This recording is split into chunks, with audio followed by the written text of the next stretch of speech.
Mr. Brown, your blood pressure is dangerously high, and you have worrying neurological symptoms. You need to go to the hospital now," said the cleaning lady with a firmness that made the billionaire CEO stop shouting on the phone. Robert Brown, Wusher-san, owner of a pharmaceutical empire worth $2 billion, looked at the 30-year-old black woman as if she had just spoken Chinese. Kelly Walker stood there in her uniform, holding cleaning supplies, having the audacity to give him medical advice. All the symptoms pointed to a serious neurological condition that, if left untreated, could be fatal. "I understand perfectly, Mr. Brown," Kelly replied with unsettling calm. "I'll keep doing my job." Symptoms she recognized immediately, but which all the executives present completely ignored. Before we continue with the upcoming dramatic developments, please show your support by liking and subscribing to the channel so I can bring you even more captivating stories. And where are you listening to this story from? Leave a comment and let me know. Now let's get back to the story. Robert Brown, the CEO of a billion-dollar pharmaceutical company, stood in his large office on the 10th floor of the Brown Pharmaceutical Tower. At Wusser-san, he had the kind of power that demanded attention. His sharp suit, neatly combed hair, and constant phone calls made it seem like he controlled the world. He was the picture of success. His wealth had taken him to a place most people could only dream of. But under that polished appearance, Robert believed he was untouchable, both in business and in life. As he shouted orders into the phone, his eyes flickered nervously, though he tried to hide it. Or his left hand trembled as he held the phone, and his vision seemed to blur when he looked at the screen. It wasn't just stress, something deeper was going on. Kelly Walker, the 30-year-old cleaning lady, watched from the corner of the room. She had been cleaning Robert's office for over a year. Unnoticed by most, she knew Robert as the billionaire CEO who lived in his fancy office. But today, something about him seemed wrong. She had noticed the signs for weeks, his slurred speech, his stumbling, and the way his gaze seemed unfocused in meetings. It was all there, the signs that only someone with medical training would notice. Kelly hadn't always been a cleaner. She had been a nurse for several years before a scandal ruined her career. She exposed racial bias in the medical field, and it cost her everything. Now she was just another invisible woman in the corporate world, but she hadn't forgotten her skills. "Mr. Brown," Kelly said calmly, breaking through the tense air as Robert kept ranting on the phone. "Your blood pressure is dangerously high, and you're showing signs of something more serious. You need to go to the hospital." Robert stopped mid-sentence, narrowing his eyes in disbelief. The nerve of a cleaning lady giving him medical advice. He couldn't believe it. "Excuse me?" He laughed sarcastically.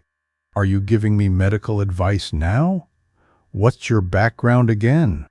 Kelly stayed calm, standing tall in her uniform, holding her cleaning supplies as though they could save his life.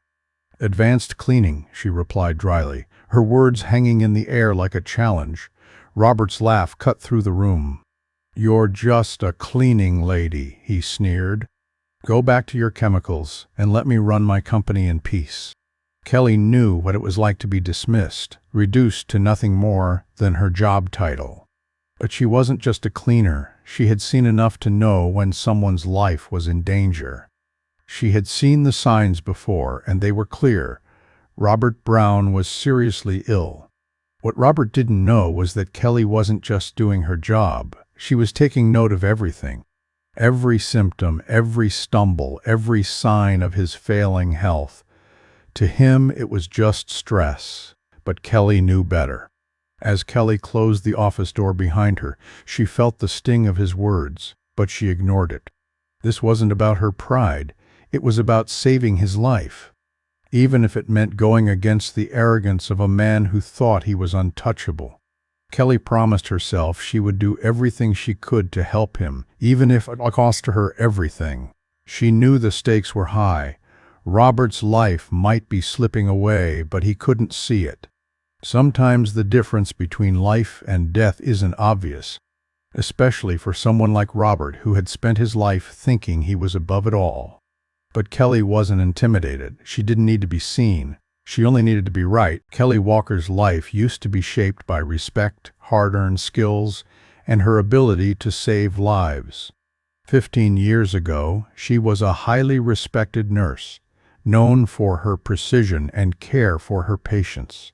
But that world fell apart in just a few months, leaving her with only a cleaning cart and memories of a life she could never get back.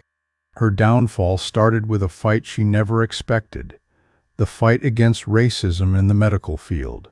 Kelly worked the night shift in the neurology department at a prestigious hospital, a job that required expertise and focus. But one night she noticed something troubling. Dr. Martin Barber, a senior physician, was giving black patients lower doses of painkillers than white patients with the same medical conditions.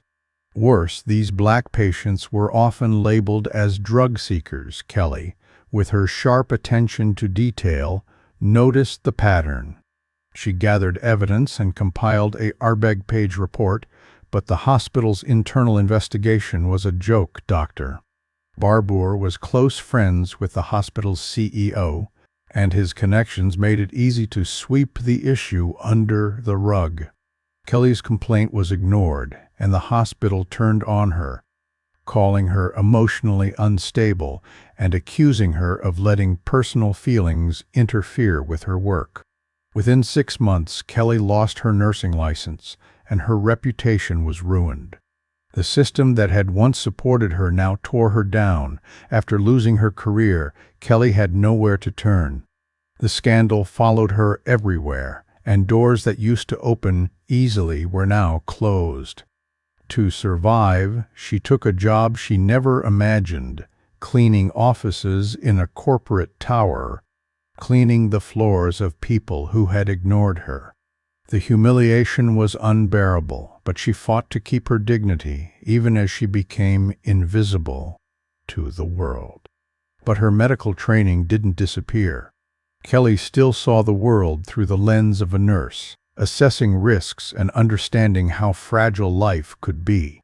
Now, she used those skills in the unlikeliest of places, among the shiny floors and clean desks of the brown pharmaceutical tower. While she cleaned, Kelly's eyes never stopped observing. She couldn't ignore the signs she saw in Robert Brown. His memory was slipping. Sometimes he would forget simple things, names, appointments, facts about his company. His hands trembled, sometimes slightly, other times more obviously. He was losing control, but no one seemed to notice. Kelly did. And even though she was just a cleaner now, she kept quietly putting the pieces of the puzzle together. It wasn't easy. Every time she saw something new, it felt like a nightmare. She saw Robert's health declining, but whenever she tried to speak up, she was reminded of her place. She was just a cleaning lady, nothing more than an invisible part of the machine, but that didn't stop her. Kelly couldn't forget her training, not when someone's life was at risk. The moment she decided to act came after Robert had a particularly alarming episode. During a video conference, his speech was slurred, and his hands shook. It was clear to Kelly that something was terribly wrong. She realized then that if she didn't do something, Robert might die without ever knowing why. That night, after another long day of cleaning, Kelly sat at her small kitchen table. She opened her laptop and began to type. It wasn't a medical report. She no longer had the credentials for that, but it was something important. She wrote a letter, an anonymous message for Robert's wife, Maria. The letter described everything Kelly had observed: the tremors, the confusion, the memory lapses, and the slow but steady decline. Kelly wrote it with care, using medical terms Maria would understand. This wasn't just a letter. It was a lifeline. Kelly worked on it until Senling a.m., rereading it 5 times to make sure it was perfect. Then she sealed it in an unmarked envelope, feeling the weight of the decision. She couldn't help but wonder if Maria would believe it. Would she care? Or would Robert's pride get in the way? Kelly placed the envelope in her bag, knowing she had done all she could. Whether it was enough or not, only time would tell. But one thing was clear. Robert Brown had no idea that the cleaning lady he had underestimated might be the only one who could save his life. The next few days passed quickly for Kelly. She kept doing her cleaning duties, always keeping an eye on Robert Brown, quietly watching his every move. As each day passed, it became clearer that his health was getting worse. His tremors grew stronger, his speech became more slurred, and he seemed more confused. But the people around him continued with their business, not noticing the serious problem that was developing. During an executive board meeting one afternoon, Robert's condition worsened. The staff was presenting the quarterly figures, but Robert's focus was slipping. He asked the same questions over and over, his eyes scanning the room but not really seeing anyone. At one point, he called the CFO by the wrong name. His face turned red with frustration, but there was no hiding it. He was getting worse, both mentally and physically. Kelly watched from the corner of the room as she wiped down the conference table. While cleaning, she overheard part of the conversation. "Robert, are you okay? You seem a little off today." Joseph Morgan, the CFO, asked with real concern. "Off?" Robert exploded, his face red with anger. "I'm perfectly fine. Maybe you're just too slow to keep up with my mind. I've always been 3 steps ahead of everyone." Kelly bit her lip, trying not to sigh.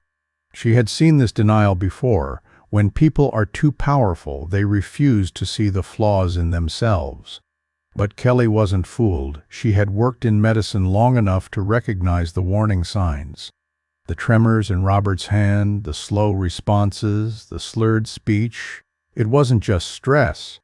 It was something much worse. As she finished cleaning the table, Kelly's mind raced. She had seen this before with other patients, and she knew how quickly it could get worse if no one helped. In this building full of money and power, a man who could change the world with a check was losing control of his own body, and no one seemed to notice. Robert's arrogance protected him. He had used it to build his empire and keep everyone beneath him. But Kelly knew this was different. His body was turning against him, and no amount of wealth could stop it. Kelly remembered when her own life had been destroyed for speaking out against the system. The hospital had discarded her just like that now. She was watching another powerful man fall because of his pride. But this time she wouldn't stand by and let it happen. She knew what was at stake. She had lost her career before because no one listened. Now she had the chance to help someone who had everything to lose. If only he could stop being so arrogant. Kelly knew she couldn't wait for someone else to step in. The company executives would never see the truth. To them, Robert was untouchable, but Kelly knew better. She knew that ignoring the problem could cost Robert his life, and she wasn't going to let that happen without trying to help. Later that night, after her shift, Kelly sat at her small desk in her apartment and opened her laptop. The letter to Maria Brown was the first step, but she needed to do more. She had to make Maria understand how urgent Robert's condition was. Her mind raced as she typed a detailed timeline of Robert's symptoms, carefully noting each moment of confusion, each tremor, each time his speech slurred. She no longer had a medical license, but her knowledge and experience were undeniable. She knew exactly what was happening, and she knew how to make Maria see it. As the hours passed, Kelly worked on the letter, making every word count. She knew Maria would understand. After all, Maria had been a nurse too. The letter wasn't just a plea for help, it was a lifeline. By R-ling a.m., Kelly finished. She read it one last time, feeling the weight of her decision. She had to do this, for Robert, for herself, and for all the people who had been ignored because they didn't have the right title, the right credentials, or the right skin color.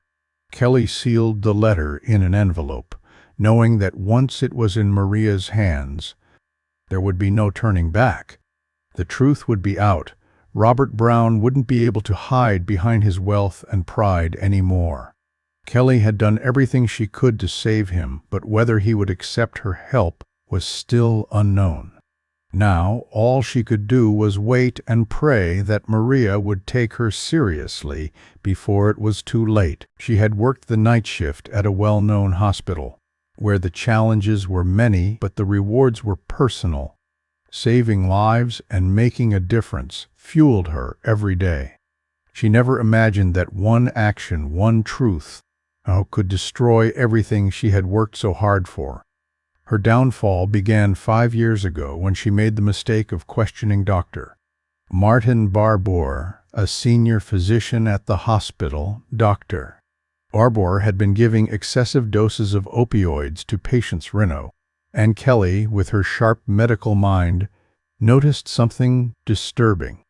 The black patients in the ward were getting lower doses of pain medication than the white patients, even though they had the same conditions. Kelly knew she had to speak out. With the thoroughness she was known for, Kelly documented everything. She kept a detailed log of the prescriptions, patient names, and medication amounts.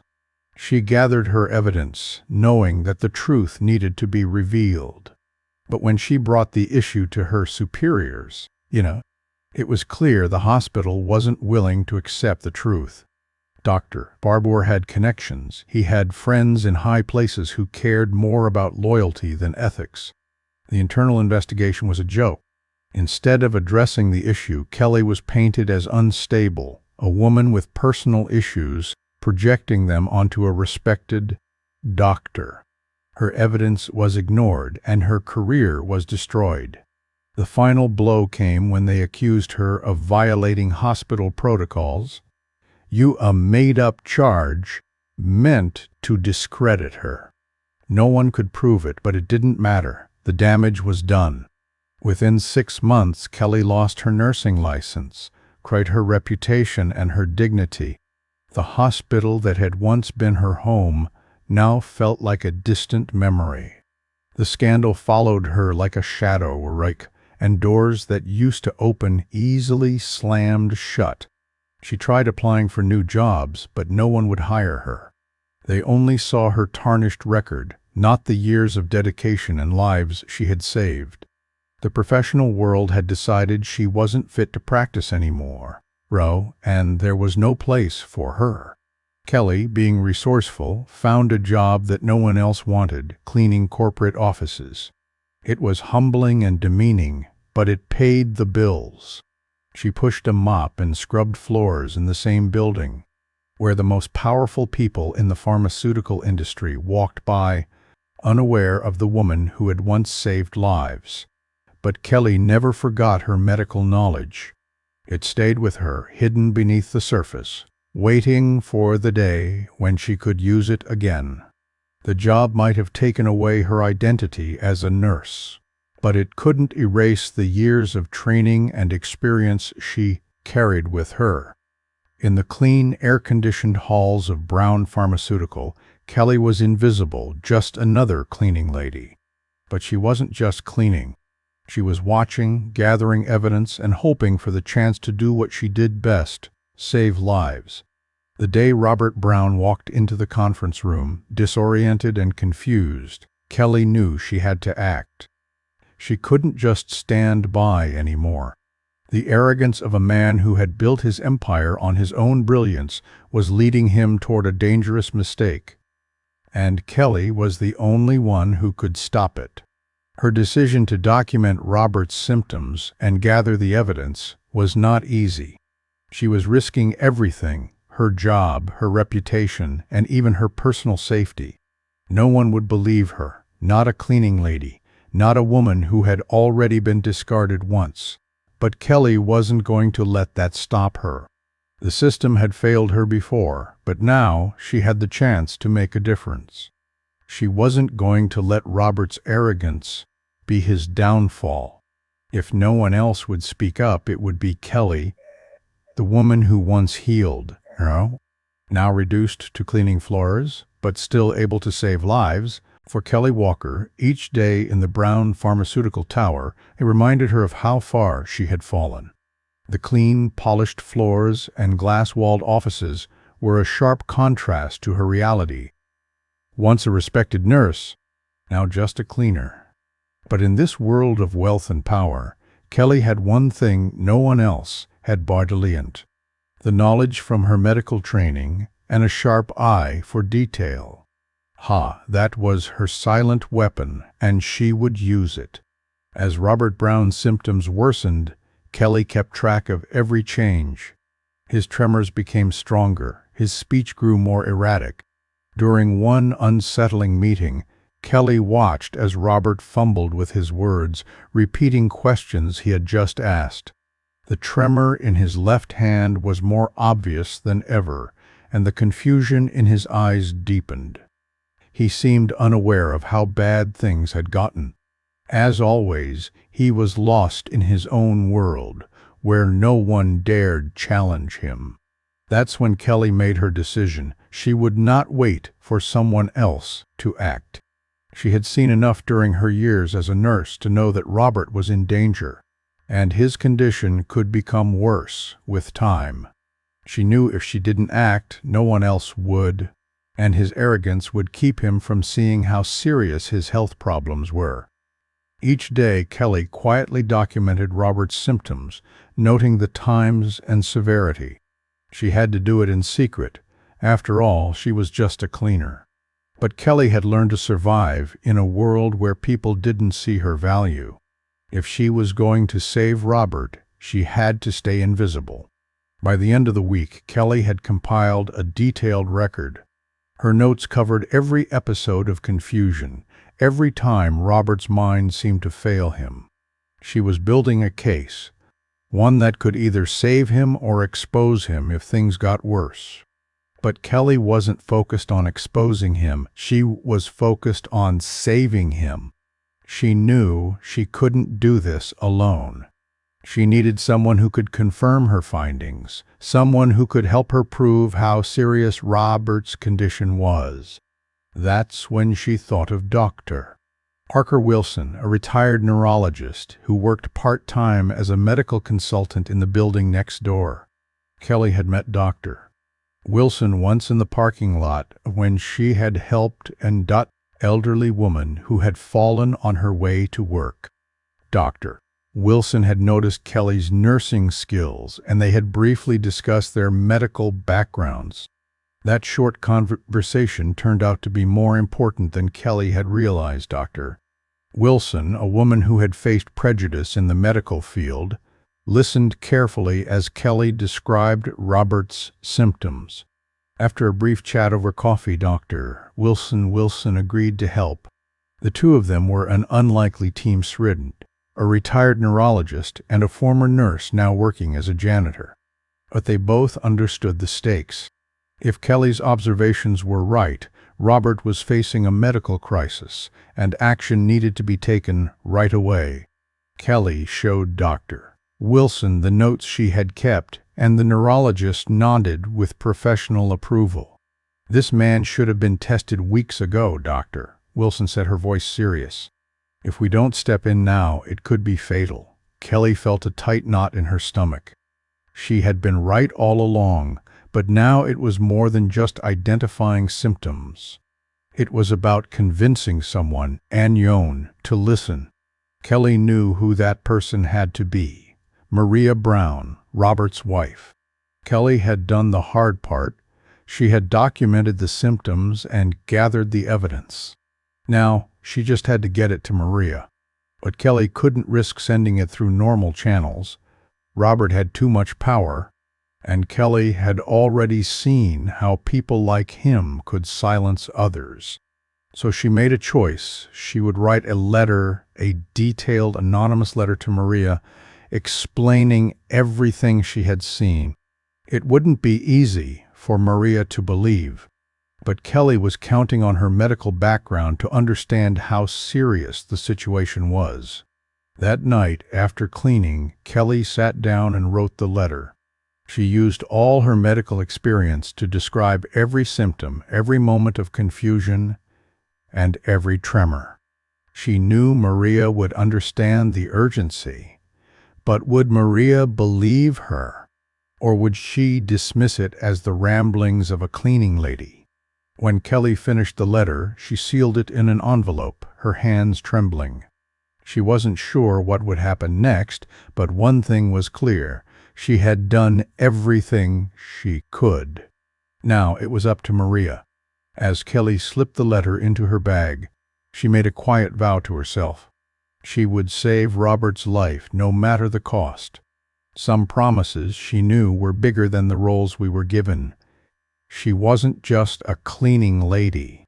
She was someone who had sworn to save lives, and no matter what anyone thought of her, she wasn't going to break that promise. The days went by, and Robert's condition kept getting worse, but no one seemed to notice. Kelly did her job, silently watching him unravel from the sidelines. She saw his confusion grow. He was forgetting names, losing track of meetings, and sometimes he would stare at his computer screen as if he didn't recognize what was in front of him. His physical decline was harder to ignore. His tremors became worse, his left hand shaking uncontrollably, and his walk became unsteady like he was about to fall. But Robert didn't notice, or rather, he refused to see it. His pride blocked him from facing the truth. He kept giving orders, convinced that everyone else was the problem, but his mind was betraying him. Kelly knew it, and Dr. Wilson confirmed it. It was only a matter of time before it became irreversible. The tipping point came during an executive meeting, when Robert's behavior went from unsettling to alarming. While the team discussed projections, Robert, sitting at the head of the table, suddenly asked a question that had just been answered. No one pointed it out. His eyes were glazed, and his words were slow. His neurological condition was clear now, but Robert's pride and anger stopped anyone from taking it seriously. After the meeting, Kelly stood in the hallway, her heart racing. The situation was urgent now.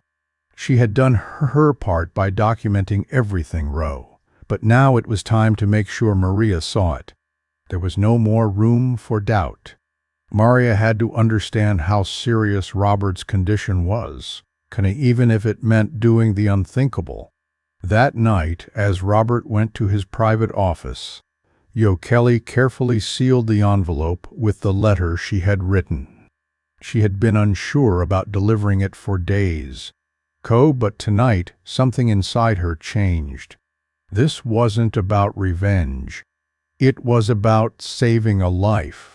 Despite everything Robert had done to belittle her, Kelly knew what she had to do. Kelly called in a favor from a trusted courier, arranging for the letter to be delivered to Maria's office the next morning. It was a risk, but one she was willing to take. If Robert wouldn't listen to his body, maybe Maria would listen to someone who cared enough to step in. The letter was clear and precise, everything Maria needed to see and understand. The next morning, Kelly watched from a distance as Maria received the letter. The moment was tense. Would Maria ignore it like everyone else had, or would she act? Kelly couldn't wait any longer. Robert's condition was getting worse faster than anyone realized. He wasn't the man he used to be, even though he thought he was. His health was closing in on him, but his pride, his refusal to show weakness, was the real barrier. Maria had to step in, It was Robert's last chance.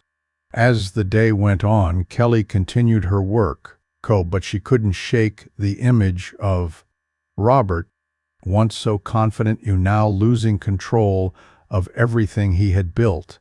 It was the ultimate irony. A man who had ruled a billion-dollar company was now helpless, at the mercy of his own body, and he didn't even realize it. Back in his office, Robert ignored the signs. But Maria, after reading Kelly's letter, began to connect the dots. She had seen the changes in Robert, the irritability, forgetfulness, and growing confusion. But she hadn't understood what was happening. Kelly's letter, though, made everything clear. The detailed symptoms pointed to something serious, something that could no longer be ignored. Maria was scared, but she knew what had to be done. Robert had denied it for too long, but it wasn't too late. It was time for an intervention, one that would force Robert to face the truth. It wouldn't be easy or painless, but it was the only way to save him. Kelly's role in all of this had been quiet, hidden.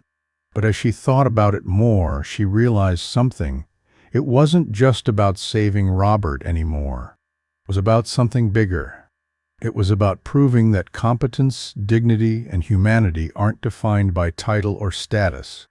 She had been overlooked and dismissed for too long, but she never stopped being who she was, a person who saved lives, no matter how the world saw her. The intervention happened on a rainy Thursday afternoon, a day that would change Robert Brown's life forever. Maria, finally understanding the seriousness of her husband's health, planned what she called a family meeting. But in reality, it was an intervention disguised as a corporate discussion. She invited the 5 top executives of Brown Pharmaceutical to an informal meeting at their mansion to talk about the future of the company, especially its leadership. But the real goal was to force Robert to face the truth, about his health in front of people whose opinions mattered to him. The atmosphere in the mansion was tense. Robert, unaware of what was about to happen, tried to keep his composure, though it was clear he couldn't hide the obvious signs of his decline. As he walked into the room, his movements were slow and deliberate, like he was trying to hold himself together. He looked frail, his speech slurred, and his left side uncoordinated. The once powerful CEO was now struggling to keep everything from falling apart. Maria had invited Dr. Parker Wilson, a retired neurologist who had helped Kelly document Robert's symptoms, to attend as a medical consultant. Dr. Wilson agreed to attend, saying she would offer health advice to the executives, but her true role was to guide the intervention and ensure that Robert received the medical attention he needed. As Robert entered the room, he noticed the strange atmosphere. The board members exchanged concerned glances, and even Joseph Morgan, the CFO, seemed uneasy. Robert, always trying to be in control, snapped at his colleagues. "I don't understand why we need to talk about succession now. I'm perfectly capable of running my company," he muttered, his voice tinged with irritation. Maria, sensing the delicate moment, remained calm. "It's just preventive planning, Robert. We want to make sure the company is in good hands, even if something happens to you," she said, her voice steady, but with a hint of urgency. Robert scoffed. "I'm fine. There's nothing wrong with me. I built this company from the ground up. I don't need anyone's help," but his actions betrayed him. As he moved to sit at the table, his hand trembled, and he struggled to tie his tie correctly. His once confident movements were now slow and frustrated. His face turned red with anger as he tried to assert himself. But the symptoms were undeniable. His grip was weak, his thoughts were scattered. The sharp mind that had built Brown Pharmaceuticals seemed clouded, out of focus. It was at that moment that Dr. Wilson spoke up, "Mr. Brown," she said firmly but respectfully. "I've been observing your symptoms for some time, and I believe there are serious concerns. Tremors, confusion, and impaired coordination are signs of a neurological condition. You need to undergo a full evaluation immediately." Robert's eyes narrowed, and his face turned red with embarrassment. He wasn't used to being challenged, especially in front of his colleagues. "I'm fine," he snapped, slamming his fist on the table in frustration. "I'm tired of everyone trying to diagnose me. I built this company. I know when something's wrong with my body." The room went silent. The tension was thick. Everyone could see it, but Robert refused to admit it. His mind and body were betraying him, but his pride kept him in denial. It was a painful moment for everyone, especially Maria, who had tried for weeks to get through to him, faced resistance. Kelly, who had been cleaning the hallway outside, watched through the open door. She knew this moment was coming. She had been waiting for it, but even she felt sympathy for Robert. This was a man who once held the world in his hands, and now his health was slipping away, piece by piece. Yet he refused to accept it. Then, in an instant, the denial shattered. Robert stood up, trying to prove he was still in control. But as he tried to stand tall, his legs gave out beneath him. He collapsed back into his chair, his left side twitching uncontrollably. His eyes went blank as he struggled to focus, trying to speak, but unable to form words. It was clear to everyone in the room that something was terribly wrong. The man who had once been untouchable was now a shell of himself, and his health had deteriorated beyond denial. Maria's heart sank. She reached for the phone to dial Joel by Isher, but Dr. Wilson took charge. "We need immediate transport to the hospital," she said calmly, though her voice showed urgency. "It could be a stroke or something worse. We need to get him to a medical facility now." As the paramedics arrived to take Robert away, the room stayed still, the weight of what had just happened sinking in. Robert had been forced to face the truth, a truth he had been too proud to acknowledge. His arrogance had nearly cost him everything, including his life. Kelly watched from a distance, her heart heavy with the weight of everything that had led to this moment. She had been the one to document Robert's symptoms, the one who had quietly saved his life. But as she stood there watching the man she had helped being carried away, she couldn't help but feel a sense of justice. The arrogance that had once defined Robert had crumbled, and for the first time, he had no choice but to face the reality he had spent years avoiding. Robert Brown had learned the hardest lesson of his life. "Rendon, sometimes, the people we least expect to save us are the ones we push aside." For Kelly Walker, the woman who had been overlooked and underestimated her whole life, this moment was a victory, not for her, but for everyone who had ever been invisible. Robert Brown was unconscious when they rushed him to the hospital. His condition was much worse than anyone had expected. Doctors quickly confirmed Kelly's worst fear. He had a brain aneurysm, which was causing the neurological symptoms he had been ignoring. If the intervention hadn't happened when it did, Robert would have faced a rupture within days. He was lucky to be alive. After his surgery, the reality of his condition began to set in. Robert woke up groggy and confused, surrounded by medical equipment he hadn't expected. His first thought, however, wasn't about his health. It was about the woman who had saved him against all odds. When he regained enough strength to speak, Robert's first words were a whisper. "Where is she?"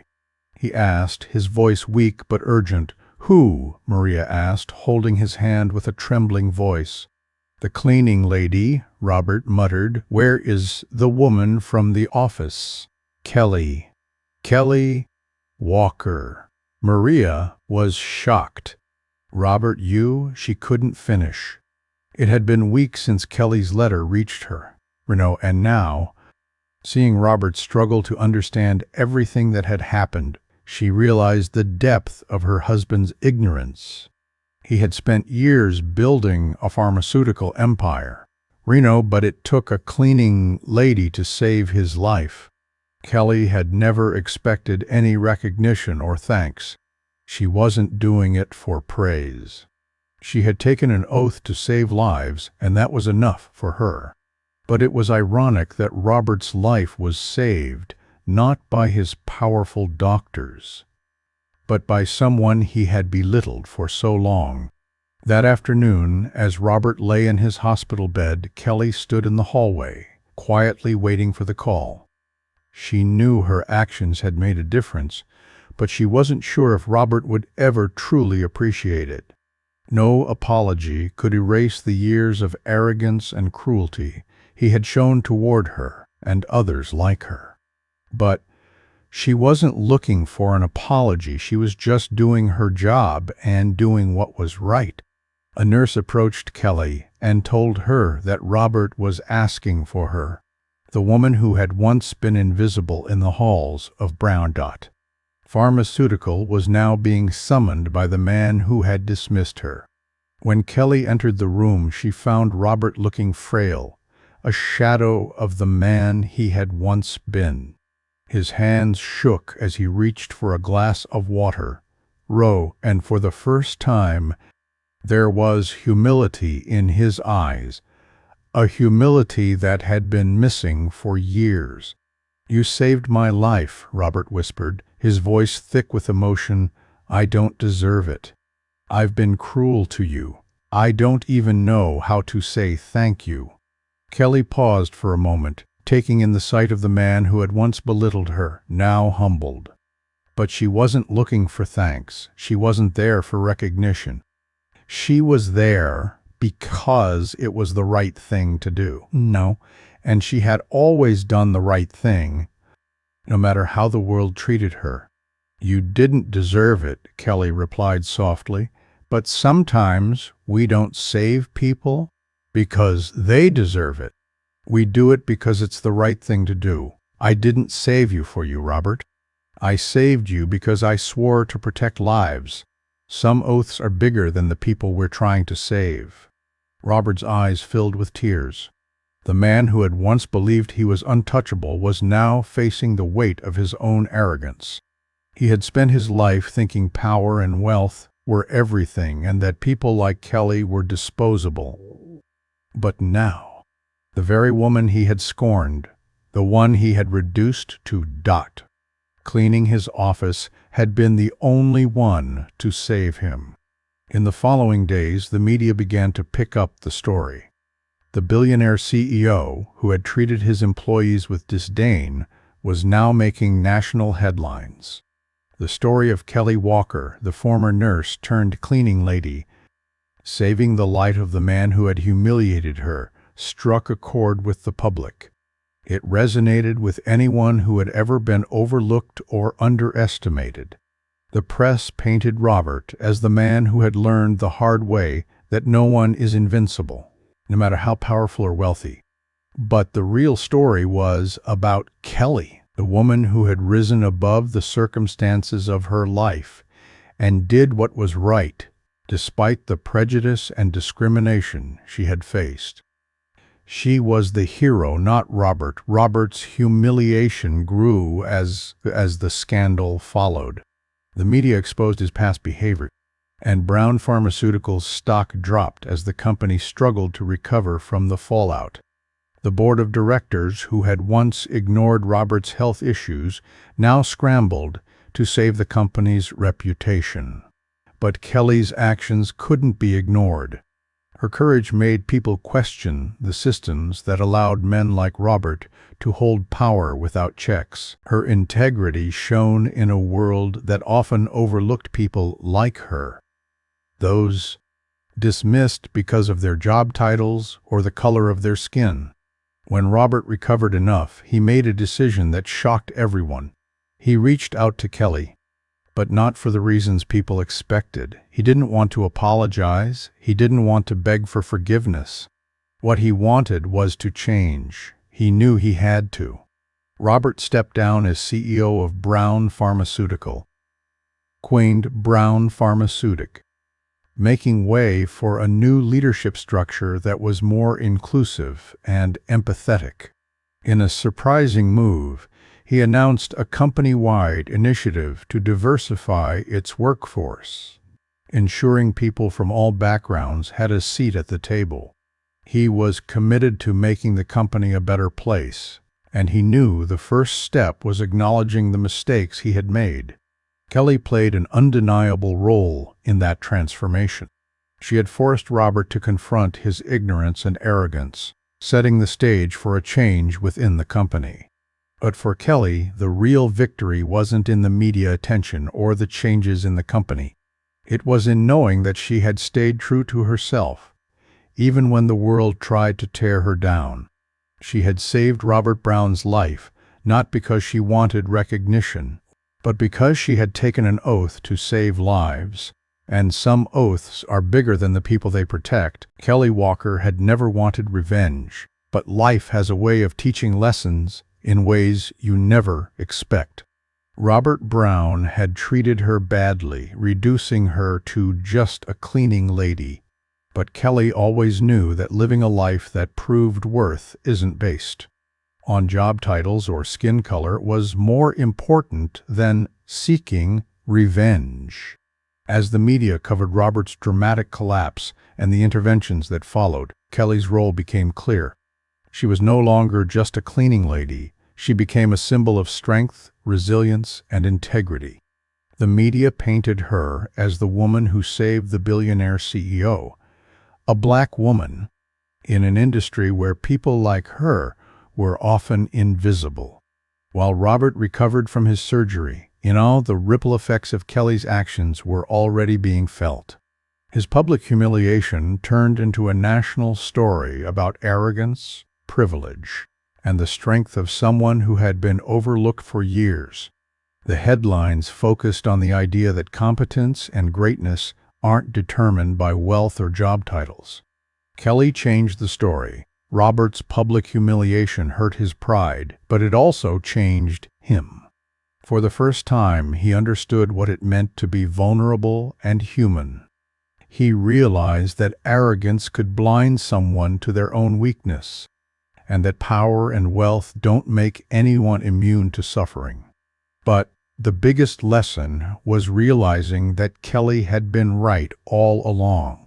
However, it wasn't easy for Robert to accept. For years, he had prided himself on being in control. But now, he saw that his control had been an illusion. The woman he had belittled had saved him when no one else could. The shame of that reality weighed heavily on him. Kelly, with her quiet dignity, stayed the same. She didn't need Robert's gratitude or public recognition. The media might have celebrated her, but she understood that true greatness isn't about attention. It's about consistency, doing what's right, and sticking to your principles. Kelly had always sworn to save lives, no matter what. Her worth was not determined by her title, but by her actions. Robert, now back in the spotlight, tried to reach out to Kelly. He wanted to apologize for everything he had said to her, but Kelly kept her distance. It wasn't out of anger, but out of respect. She had done what was right, not for him, but because it was the right thing to do. Some lessons, she knew, had to be learned alone.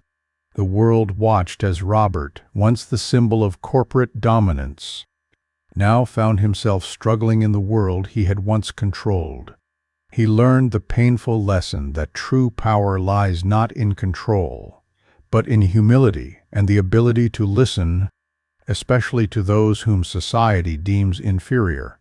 As Kelly continued her life, her success wasn't measured by external praise. She stayed focused on helping others quietly and without fanfare. The National Heroine Award came as a surprise, but it didn't change who she was.